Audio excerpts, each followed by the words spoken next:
Hello viewers, আসসালামু আলাইকুম। Welcome back to my channel ঝারা কুকিং হাউস। আশা করি সবাই ভালো আছেন। আজকের রেসিপি হচ্ছে ঝাল পিঠার রেসিপি।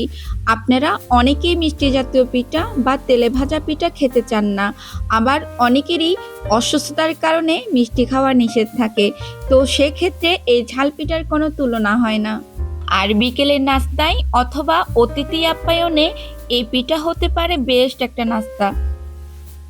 পিঠা তৈরি করার জন্য প্রথমে চুলায় একটা প্যান বসিয়ে দিয়েছি আর দিয়ে দিচ্ছি 2 কাপের মতো পানি।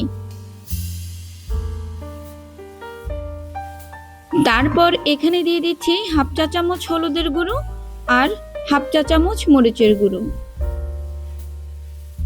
1 চা চামচ রসুন বাটা দিচ্ছি আর সেই সাথে দিয়ে দিচ্ছি 1 চা চামচ আদা বাটা। এই আদা বাটার কারণে পিঠা থেকে আদার খুব সুন্দর একটা ফ্লেভার বের হয়ে আসে। দিয়ে দিচ্ছি 2 টেবিল চামচ পেঁয়াজ বাটা। যেহেতু পিঠাটা ঝাল পিঠা তাই দিয়ে দিচ্ছি কাঁচামরিচ কুচি, এখানে 2টার মতো কাঁচামরিচ কুচি দিয়েছি আর স্বাদ মতো লবণ দিয়ে দিচ্ছি।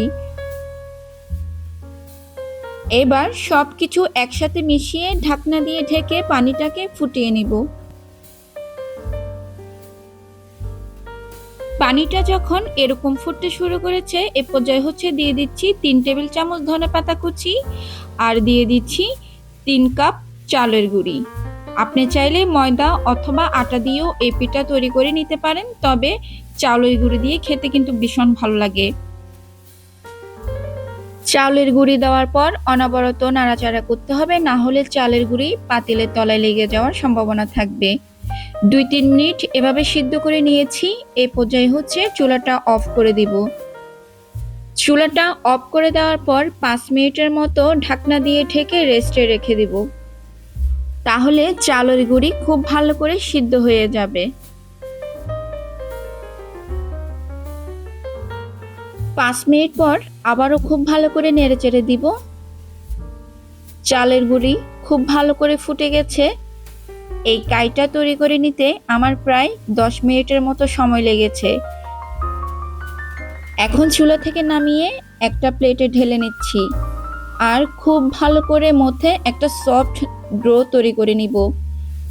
প্রয়োজনে আপনি সামান্য একটু তেল ব্যবহার করতে পারেন। আমি এখানে ডোটা তৈরি করার সময় 1 চামচের মতো তেল ব্যবহার করেছি। 1 টেবিল চামচ তেল ব্যবহার করলেই চলবে আর হাতে লাগবে না। খুব ভালো করে সফট একটা ডো তৈরি করে নিয়েছি আর এখান থেকে একটুখানি নিয়ে আমি একটা রুটি তৈরি করে নিব। আমি অনেক বড় একটা রুটি তৈরি করব, তাই পরিমাণটা বেশি নিয়েছি। আপনি চাইলে আরও বেশি বা কম নিয়ে রুটিটা তৈরি করে নিতে পারেন। আমরা সাধারণত যেভাবে রুটি বানাই ঠিক তার থেকে একটু মোটা করে এই রুটিটা বানিয়ে নিতে হবে। দেখতেই পাচ্ছেন আমি কতটুকু মোটা রেখেছি, ঠিক এরকম করে মোটা রুটিটা বেলে নিতে হবে। এখন একটা গ্লাস দিয়ে ছোট সাইজের আমি রুটি বানিয়ে নিব। আপনি চাইলে আরো বড় অথবা ছোট করে নিতে পারেন, আর যে কোনো ঢাকনা দিয়েও এই সাইজের করে কেটে নিতে পারেন। আমি 3 কাপ ময়দা দিয়ে প্রায় 40টা পিঠা বানিয়ে নিয়েছি। সবগুলি একইভাবে একই সাইজ করে কেটে নিয়েছি। আপনাদের বোঝার সাথে আমি আরো একটি রুটি বানিয়ে দেখাচ্ছি। রুটিটা আসলে বেশি মোটাও হবে না আবার বেশি পাতলাও হবে না। আমরা পুলি পিঠা বানাতে যেভাবে রুটির সাইজটা রাখি ঠিক সেভাবে করে নিলেই হবে।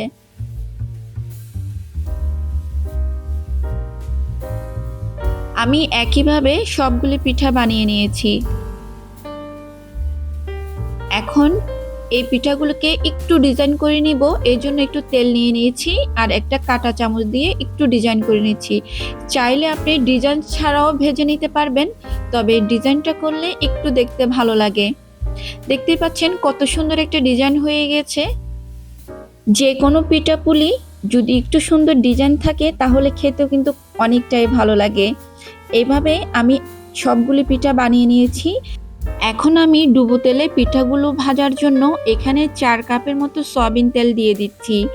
আর তেলটা খুব ভালোভাবে গরম হয়ে যাওয়ার পর তেলের মধ্যে দিয়ে দিচ্ছি পিঠাগুলো।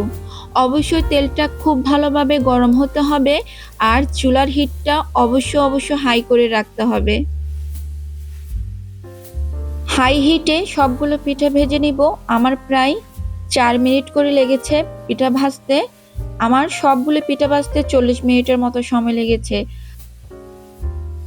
আমি হালকা বাদামি রং করে এই পিঠাগুলো ভেজে নিয়েছি আর একটু সফট করে ভেজে নিয়েছি। আপনি চাইলে আরও একটু বাদামি রং করে ভেজে নিতে পারেন। এই পিঠাতে আদা এবং রসুন থাকার কারণে আর একটু ঝাল হওয়ার কারণে পিঠাটা খেতে কিন্তু ভীষণ ভালো লাগে। বিকেলে চায়ের সাথে অথবা যে কোনো চদের সাথে এই পিঠাটা বানিয়ে খেতে পারেন। আশা করছি আমার আজকের ঝাল পিঠার রেসিপি আপনাদের ভালো লাগবে। যদি ভালো লেগে থাকে অবশ্যই লাইক কমেন্ট করবেন আর বাসায় বানিয়ে খাবেন। কমেন্ট বক্সে জানাবেন পিঠাটা খেতে কেমন লেগেছে। তাহলে আজকের মতো বিদায় নিচ্ছি। দেখা হবে নতুন কোনো ভিডিওতে। সে অবধি সবাই ভালো থাকবেন, সুস্থ থাকবেন। আল্লাহ হাফেজ।